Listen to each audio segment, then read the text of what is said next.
Hi, brothers and sisters. I'm back with another video, and I wrote a poem called All Things Anew.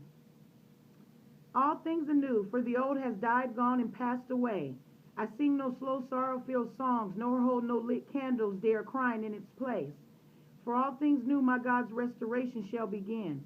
Seemingly divine reconstruction, sturdy foundation is established, and because of his holy salvation, I'm revived from the bondage of my sin. See, all things new, my vision is suddenly clear. My spiritual eye is not obscured by the worldly sights and desires, like the rich man in the book of Luke seeing Abraham in hell.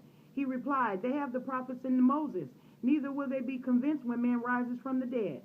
So with all things new, I give him every piece of me. I'm saving nothing behind for myself if he didn't leave it behind for me to carry. I'm no longer leaving no one or nothing clenched in my grasp. Instead, I surrender it all to the one who originally put it in my hands. So with all things new, I'm a new child made acquainted with his abundant grace. I'm anew with the strength I thought I lost, but he somehow replaced.